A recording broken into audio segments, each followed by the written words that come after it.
बिस्मिल्लाहिर्रहमानिर्रहीम। Welcome back to Anish lectures. आज की वीडियो में हम लोग एक नया सब्जेक्ट स्टार्ट करेंगे जिसका नाम इंटीग्रल इक्वेशन है। और ये जो सब्जेक्ट है बहुत ही ज़्यादा इंपॉर्टेंट है, साथ साथ ये सब्जेक्ट बहुत आसान है अगर हम लोगों को इसकी तमाम बेसिक्स जो चीज़ें हैं वो अच्छे से समझ में आ जाए तो चलिए स्टार्ट करते हैं।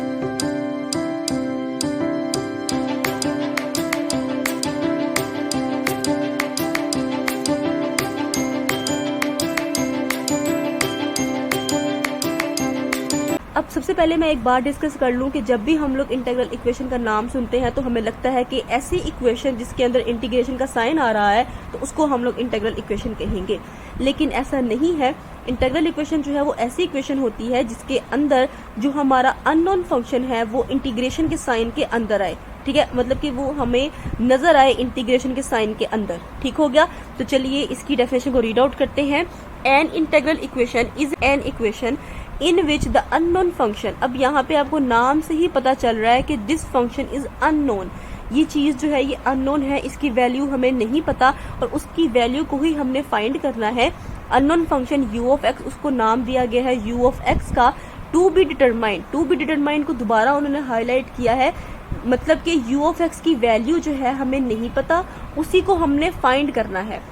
अब वो यू ऑफ एक्स क्या हो, अगर वो अपेयर हो अंडर द इंटीग्रल साइन तो हम कहेंगे कि वो जो इक्वेशन है वो क्या है, इंटीग्रल इक्वेशन है। मतलब कि जिस भी फंक्शन को हमने फाइंड करना है तो वो इस तरह से इंटीग्रल के साइन के अंदर मौजूद होगा तो तब वो इक्वेशन क्या कहलाएगी, इंटीग्रल इक्वेशन कहलाएगी। अगर हमारे पास किसी इक्वेशन में इंटीग्रेशन का साइन मौजूद है तो हम उसको ये नहीं कहेंगे कि वो इंटीग्रल इक्वेशन है, जब तक कि हमारी ये कंडीशन सेटिस्फाई नहीं होती कि हमारा अननोन फंक्शन जो है वो उस इंटीग्रल साइन के अंदर आए। ठीक हो गया।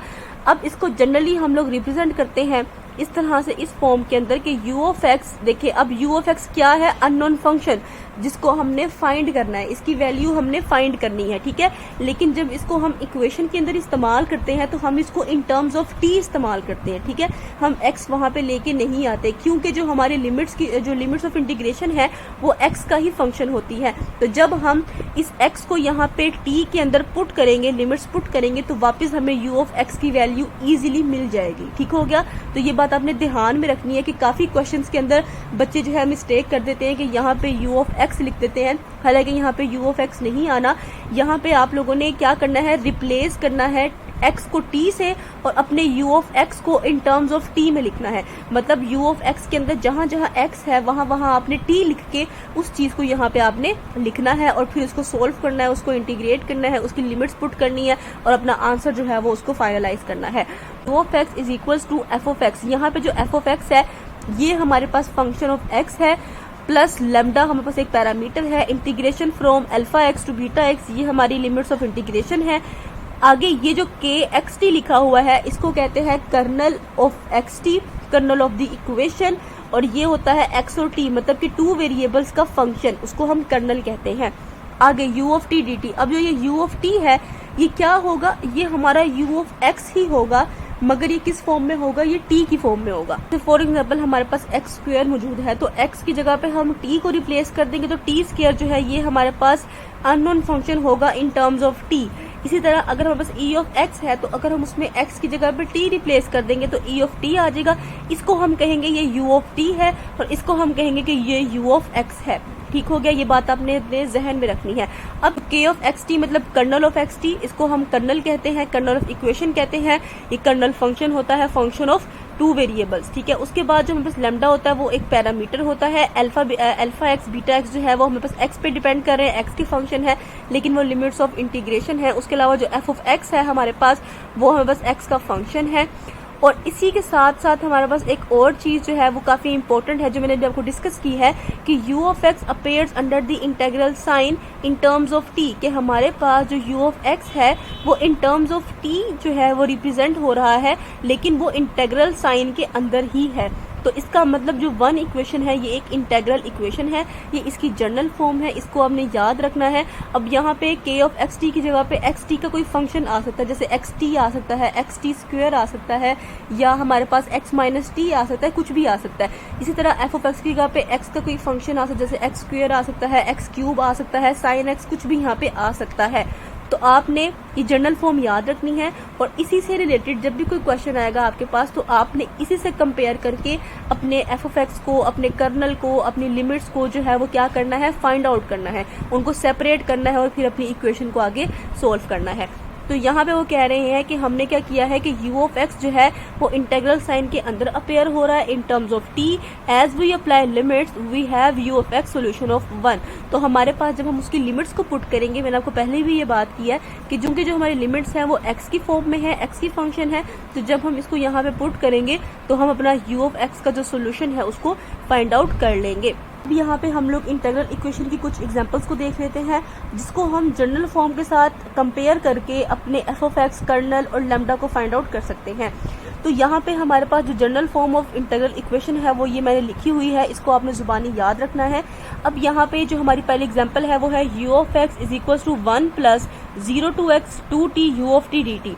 अगर आप लोग देखिए तो हमारे पास एफ ऑफ एक्स जो है इसको अगर हम इक्वेशन नंबर 1 को इस इक्वेशन से कंपेयर करें तो हमारे पास जो एफ ऑफ एक्स है वो 1 है, प्लस के साइन के बाद जो पैरामीटर यहाँ पे लैम्डा इस्तेमाल होना था तो यहाँ पे कुछ भी नहीं है, इसका मतलब यहाँ पे 1 है, तो लैम्डा हमारे पास 1 है। उसके बाद इंटीग्रेशन के अंदर जो इसकी लिमिट्स थी वो क्या है, 0 टू x है।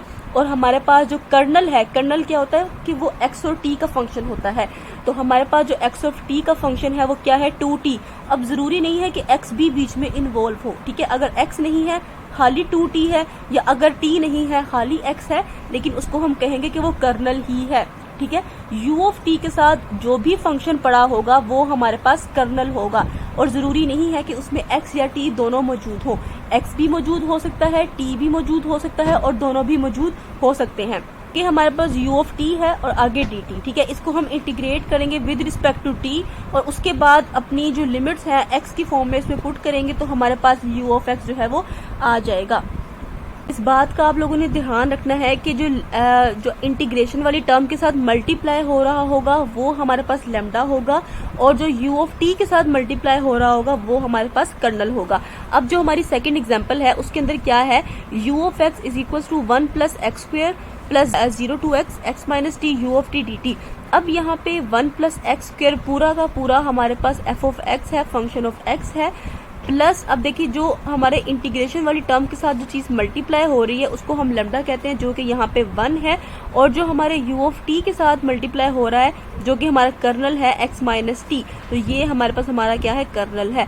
और मैंने अभी आप लोगों को ये बात की है कि जरूरी नहीं है x t अकेले अकेले हो, x t एक साथ हो, मल्टीप्लाई हो रहे हो, प्लस हो रहे हो, किसी भी फॉर्म में हमारे पास x और t का फंक्शन जो है वो आ सकता है, तो वो हमारा क्या होगा, कर्नल होगा।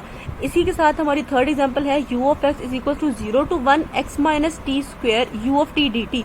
अब अगर आप लोग इसको कंपेयर करेंगे अपनी जर्नल फॉर्म के साथ तो यहाँ पे हमारे पास लैम्डा से पहले प्लस का साइन आता है और उससे पहले यहाँ पे कुछ ना कुछ फंक्शन मौजूद होता है जिसको हम लोग एफ ऑफ एक्स कहते हैं। लेकिन हमारी थर्ड एग्जांपल के अंदर जो है यहाँ पे लैम्डा जो है वो 1 है, लेकिन उससे पहले यहाँ पे कोई भी एक्स का फंक्शन मौजूद नहीं है, इसका मतलब यहाँ पे एफ ऑफ एक्स क्या है, 0 है।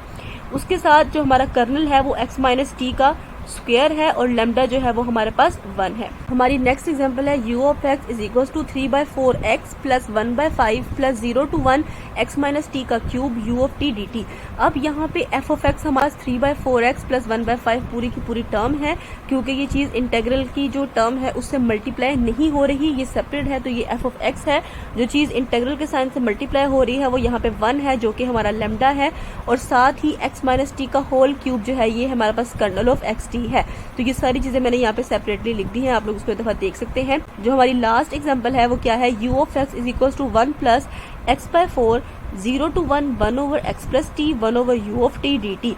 अब यहाँ पे ये जो हमारे एग्जांपल है ये काफी इंपॉर्टेंट है, आप लोग देखें कि यहाँ पे जो हमारा f ऑफ x है वो क्या है, 1, ठीक है, क्योंकि ये चीज इंटेग्रल की टर्म से मल्टीप्लाई नहीं हो रही तो ये f ऑफ x है। जो चीज इंटेग्रल के साइन के साथ मल्टीप्लाई हो रही है वो लैम्डा है, यहाँ पे x/4 हमारा क्या है, लैम्डा है, और जो चीज u ऑफ t के साथ मल्टीप्लाई हो रही है ये पूरी टर्म जो है हमारे पास वो क्या है, कर्नल ऑफ दिस इक्वेशन है।